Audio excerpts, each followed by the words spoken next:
Coming up today on Locked On Texas Tech, it's fight night at United Supermarkets Arena as West Virginia and Bob Huggins come to town. If you're sitting within the vicinity of the Mountaineer bench, this advice for you: keep your hands up, protect yourself at all times. We're getting to the matchup, and we're also getting to head coaches in the Big 12 Conference who are twice as nice. One little Chuck Woolery for you there. We're back in 2 and 2 on Locked On Texas Tech. You are Locked On Texas Tech, your daily podcast on the Texas Tech Red Raiders. Part of the Locked On Podcast Network, your team every day. We're going to start this thing off right. Raider!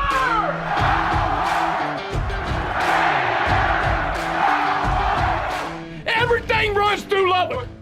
Great to be with you again on Locked On Texas Tech on the Locked On Podcast Network. Always appreciate being your first listen each weekday on YouTube or anywhere you get podcasts. Today's episode brought to you by FanDuel Sportsbook, official sportsbook of Locked On. Make every moment more. Visit FanDuel.com/Locked On today to get started. He's the only Chris Level. I'm Casey Cowan. And Chris, as we kick this here Fandango off today, the week of opportunity we alluded to has arrived. Knock, knock, knock. You hear West Virginia knocking? Well, let them in. Shout out to Uncle Elroy, because you're in your building and you're facing an opponent that is not exactly how can I be polite? Rolling, as you might say. So here we go, right? Time to take care of business and maybe turn the tide as it relates to Red Raider hoops. Yeah, I think prior to the Mountaineers beating TCU last week, I think they went 300 and something days without winning a league game. So this is just, and again, I think there's a lengthy streak. I don't know how long it goes back, but there's a lengthy streak of them not winning a conference road game. So again, this is about as on paper, and that doesn't get you anything, just so I'm clear. On paper, this is about as winnable as it's going to get for you tonight at the arena. And it's an early tip. You know, the weather obviously yesterday with the snow, and then we get some freezing and things like that we're dealing with this morning. But the weather has not been great. But it's a home game, and it's just a game that is just right there for you to take. I believe the first point spread I've seen, I don't know if it's changed at all, has you about a 2.5 point favorite, give or take. So Vegas thinks you'll come out on top, but. This is a team that you can, and they're searching, and their coaches have basically said, we thought we'd kind of turned it around, and we thought we'd kind of found something, and now we're just right back to some of the things that we were doing. We're being selfish and not sharing the ball and kind of panicking, and we're turning it over. And again, it sounds a lot like I don't know if I've heard Mark call his guys selfish or not, but I mean, I think you're still searching, and they are too, trying to find something that you can get some traction with. But yeah, this is an opportunity tonight for sure. Yeah, when you're talking about a team that really is just looking for any shot to fall figuratively as it relates to a conference record, just trying to break through, with that first win, you see that first one go through, you often wonder on the other side, all right, can you establish some new momentum? Can you establish a new trend here and start to string together some success? West Virginia not exactly able to do that as they fall on the other side of that one against the Frogs, against the Longhorns then subsequently. But I don't know. You are still talking about one that at least cooked up a recipe for a victory in conference play. And you are still talking about, well, the guy that leads West Virginia on his special little stool, unless that's been outlawed, I'm not sure, over on that Mountaineer sideline. And I'm never going to sell Bob Huggins short whenever it comes up to just finding a way over the course of 40 minutes to win a basketball game, regardless of what his team is or isn't, for the rest of that year. You don't want to shortchange a coach like that and the capability to pull something off.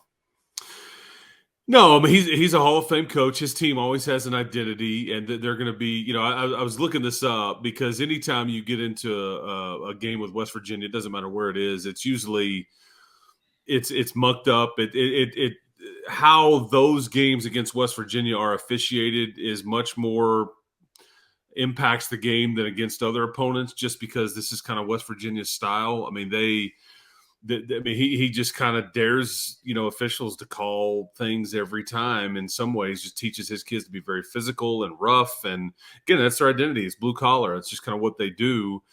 And sometimes the officials call it tight, and if so, then that benefits you. Other times they don't. And sometimes you have a team that can handle it and say, let's go. We're more than capable of playing with this style. But 45 free throw attempts combined is what West Virginia games feature. 45 free throw attempts. So pack a lunch if you're going to the arena tonight, because you might be there for a period. And again, I think West Virginia is saying the same thing that Texas Tech is, and that one of the reasons for searching for wins and one of the things that we feel like we can control is being better at the free throw line. And, Texas Tech has hovered around 71, 72% as a team, and that's one of the worst in the league. And I think West Virginia is in the upper 60s.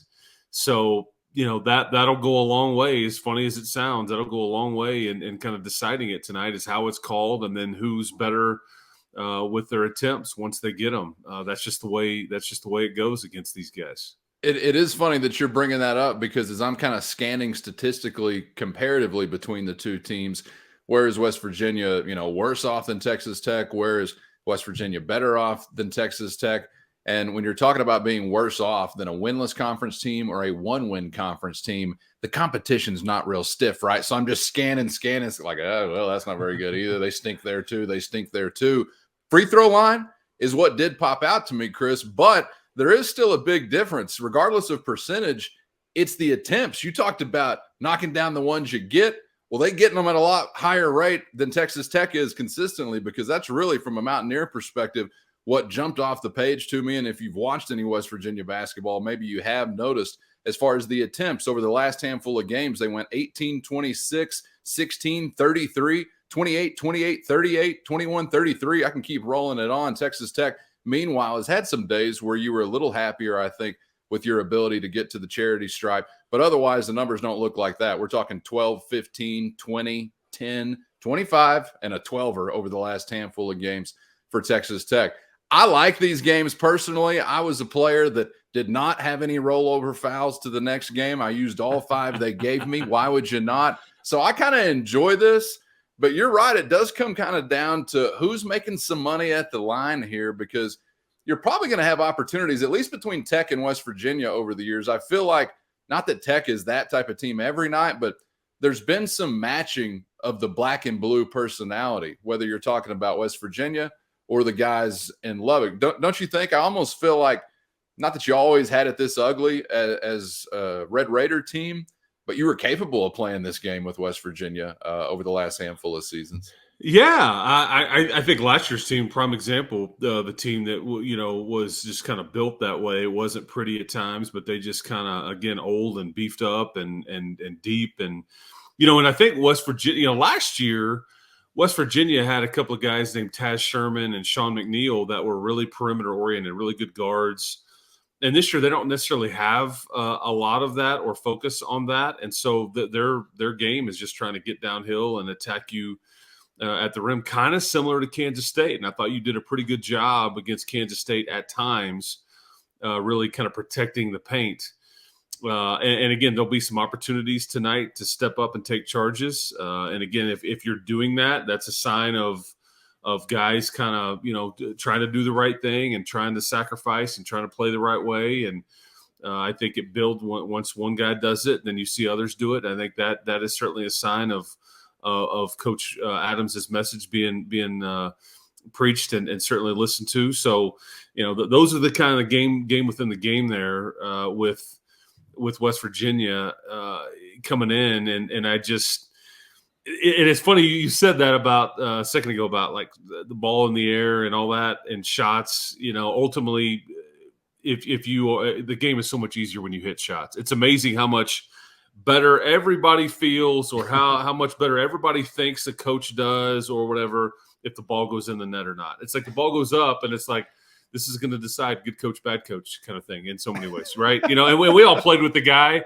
when you're like, no, okay, not pretty good shot. Good call. We all know those types. Yeah, man, my guy Chris Amaya back in the day, in the days of Iverson, he rocked the Iverson shoes, but I called him the question instead of the answer. He wasn't afraid to pull that trigger. I could say that for him. Confidence, yeah. Sometimes guys have to. Hey, dude, you're open for a reason, man. Eternal green light, baby. Yeah, you know why they're not guarding you? Yeah, exactly. You're taking the bait. Yeah, right. But and that's really been the difference between like West Virginia and Texas Tech, and then everybody else in this league is that, you know, when you shoot it well, especially toward the end of a game, you're going to win. When you don't, it's not going to happen. And some of that comes down to the kinds of shots that you're getting at the end of games. But it comes down to free throws and making those as well. And we've just talked about two teams that kind of struggle comparatively to the rest of the league and just free throw percentage and those kinds of things. So, but you know, neither team is good enough to really overcome poor free throw shooting or just poor shot selection, things like that. But you know, we'll see who makes them at the end tonight. But yeah, you know what? And then the crazy thing is, these two teams about 6 weeks or so ago, maybe a little less, they're both ranked in the top 25. And what changed? The schedule changed. The Big 12 got here, and then reality sets in, and it's not you versus who you were playing in the non-conference, because I mean, West Virginia, they had some wins. They had a win over Pitt. They had a win over Florida. There was a few losses to, I think, Xavier, and so they were pretty good. Took Kansas State to overtime in the first game of Big 12 play, but then they just kind of lost confidence. But the competition just gets better and tougher, and that's really the difference. And again, it was like the talent question that you and I were talking about. You are talented. You've got talent on your team, but when you compare it to what everybody else has got, and West Virginia can say the same thing, that's where there's a problem. Clutch time production would be nice, and maybe we're seeing a baby step, Dr. Leo Marvin baby step, because you did see a half-court bank shot three-pointer go in at the end of the first half for Pop Isaacs.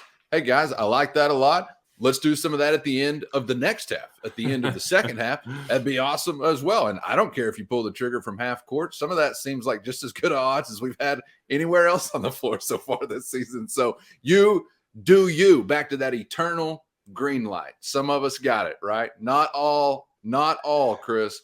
Hear the call. Some are chosen, though, and you're that eternal green light man. You know there's some people in the audience that know we're talking about them. That's you, baby.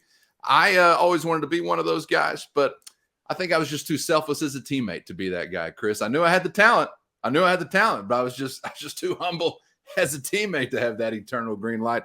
That's just me. Why'd I bring that up? And you know what shot? My favorite shot. I was kind of a post player in high school and college, and you don't see it anymore. Skyhook? Well, you're close. It was kind of like a baby hook. I mean, I'm not, not Kareem where you bring it way out and do this, but like, kind of like the over the shoulder and you hold it away and you kind of, so it wasn't like way out here. The Bill Wennington, I think they call that. Kind of, but and you don't see anybody do that anymore because it was hard to block.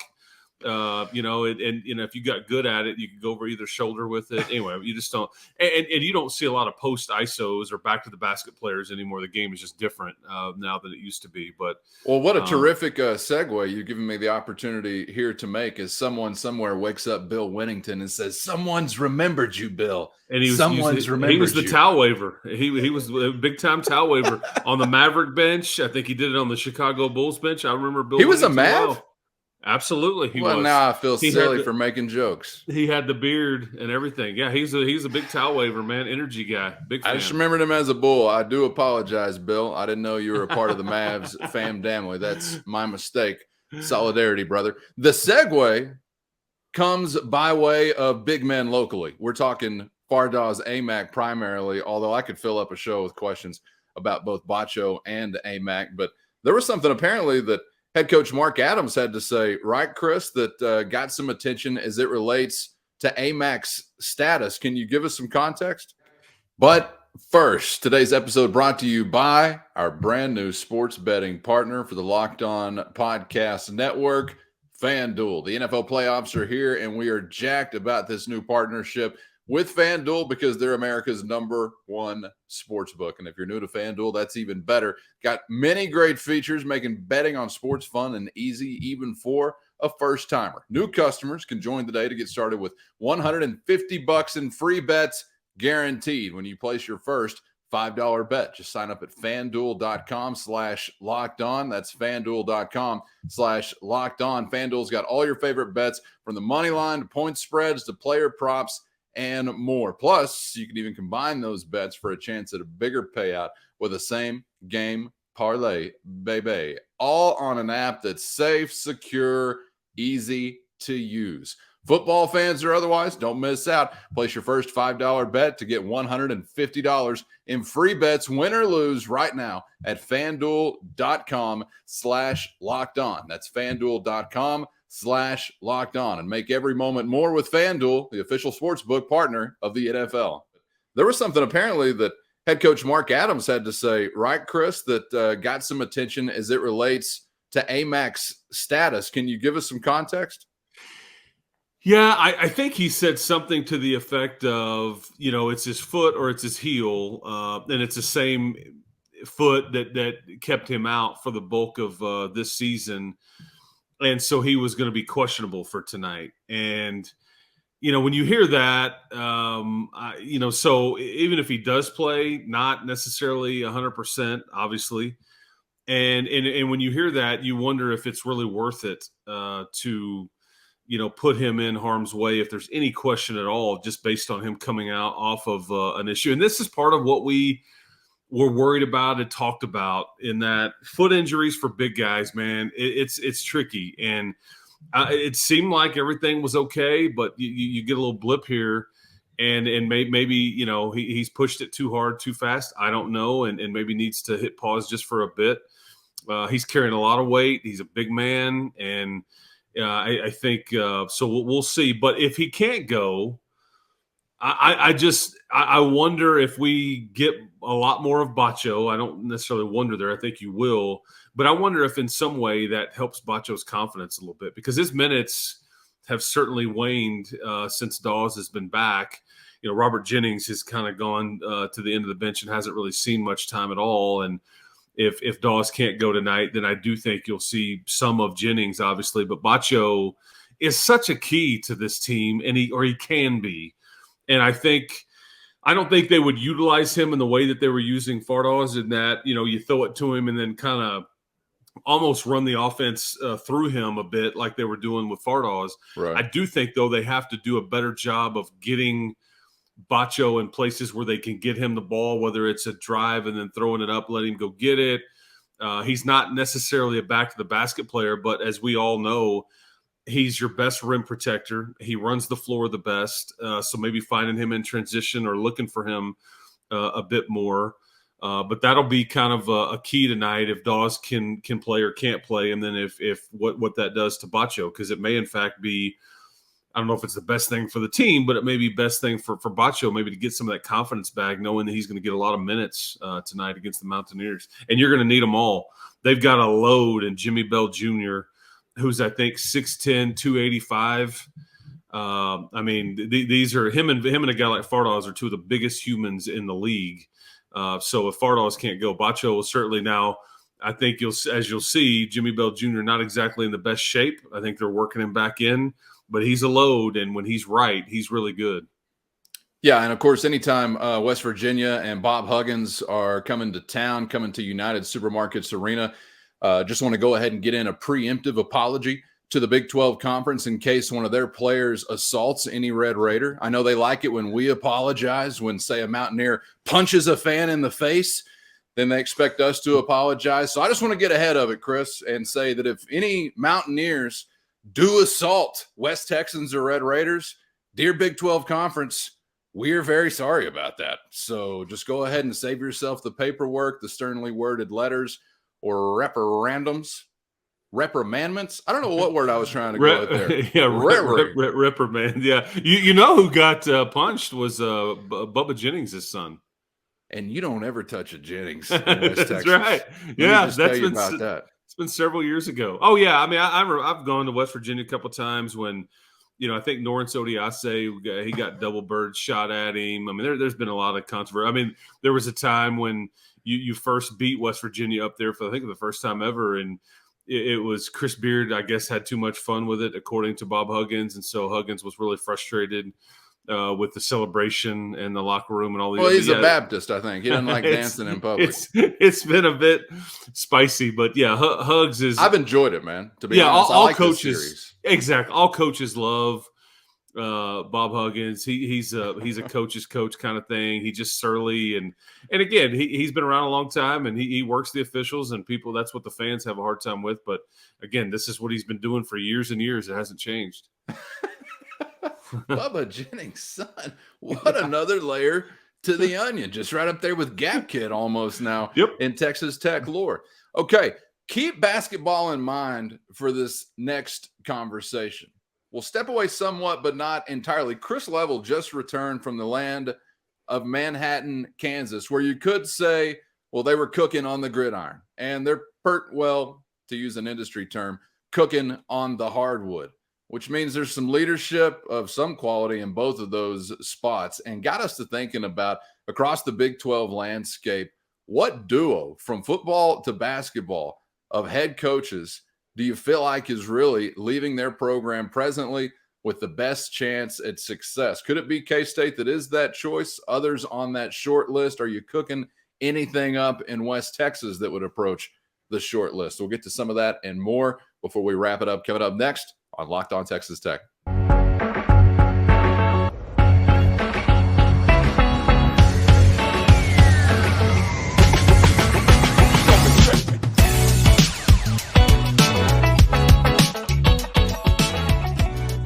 Thanks for joining us on Locked On Texas Tech on the Locked On Podcast Network with Chris Level. I'm Casey Cowan. Always appreciate being your first listen on YouTube or anywhere you get podcasts. Subscribe on YouTube if you haven't already so you never miss an episode. Just a moment ago, I alluded to a thought that's come across our minds as you and I have talked off the air, Chris. Since your trip to Manhattan, Kansas, Tech on the road to take on K-State over the weekend. Obviously, the Purple Wildcats playing basketball with Big Mo on their side right now as a team and under Jerome Tang's leadership. And you mentioned to me the other day the thought of which athletics department, when it comes to these revenue-generating sports across the Big 12, have really got guys in positions of leadership that make you think, hey, not only now are you're giving yourself a good chance to win, but you may have a window here that you're opening up to be that kind of athletics department at large. And when you talk about Chris Kleiman and the season, obviously they had on the gridiron, and you talk about the season with Tang and what they're so far putting together on the hardwood, I think they're a great option. I don't know if they're the no-brainer number one or who else someone else might come up with. Would love to hear from you in the comments on YouTube. But I did think it was an interesting question. And not so long ago, Chris, I might have wanted to tell you that Texas Tech was in a special spot, but a bit of basketball adversity right now has me a little more bashful on that front, I guess. Yes, so when I was in Manhattan, I was talking to the guys that do their games for the radio. I said, man, I'll just have it rolling right now, man. I mean, they're sitting there outside the top 10 at the time, and now they are ranked in the top 10, first place in the Big 12, and they had just, Big 12 championship football. I mean, so top of the mountain as far as that goes. And so when you think about Chris Kleiman and Jerome Tang, I mean, that's about as good at this minute, that we're sitting here talking. It can change as we're talking, and as you alluded to, but right now, I mean, they've got, I would think, the kind of the best duo rolling right now. I mean, I think you could talk TCU with Sonny Dykes and Jamie Dixon, although I think in many years, if you're talking about Coach Dixon's basketball team, that they are very average and they've had, but they're just coming off of a monster win at Kansas where they won by 20 plus. Yeah. So they're loaded. I mean, bottom line is they're loaded, but it's pretty much 1 and 1A right now. And it's just because I always think about that. Anytime.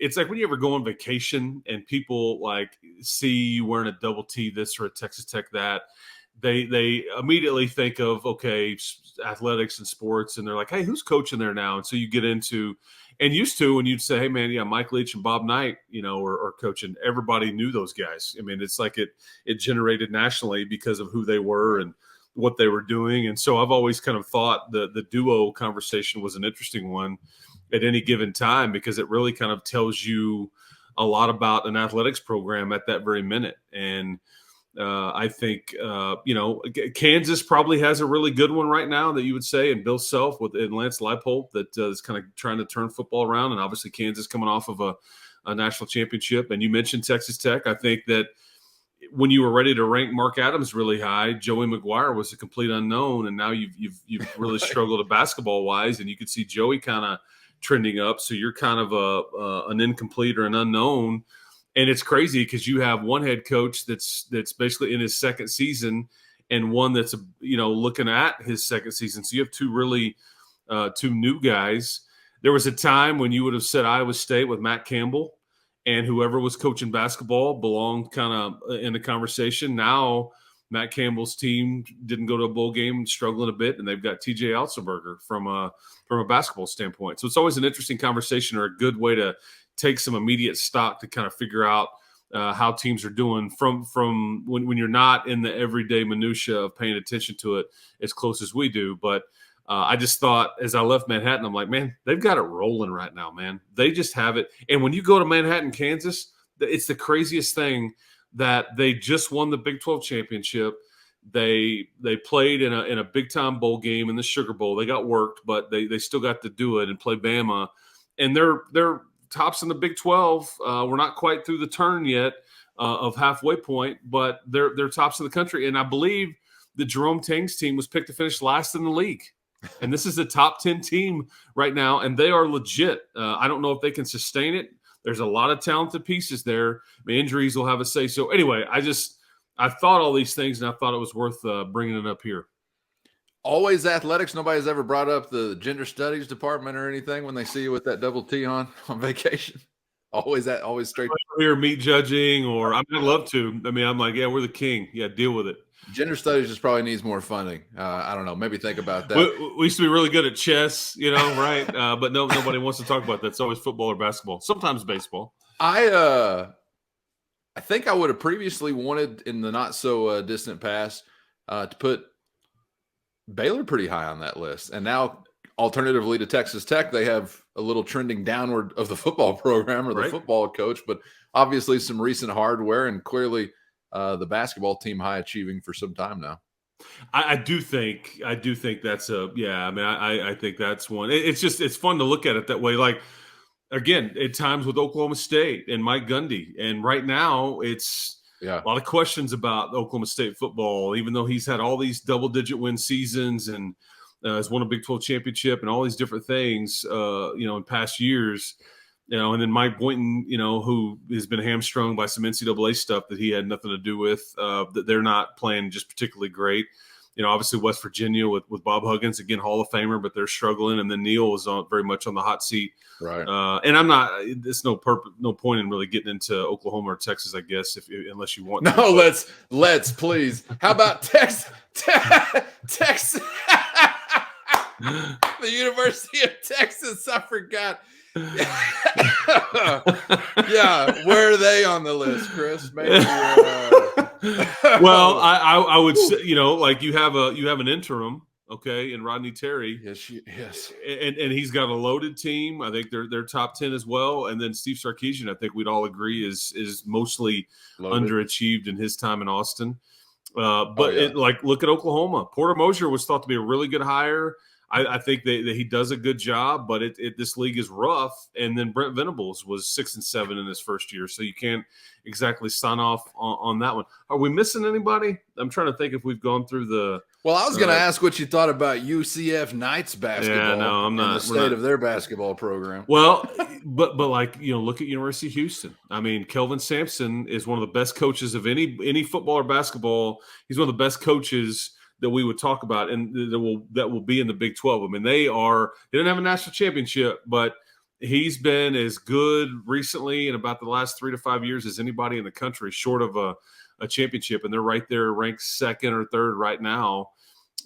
So anyway, but yeah, I don't, BYU, and then obviously Cincinnati, with Luke Fickell, there was a time, but see that they've kind of dropped off of this conversation too.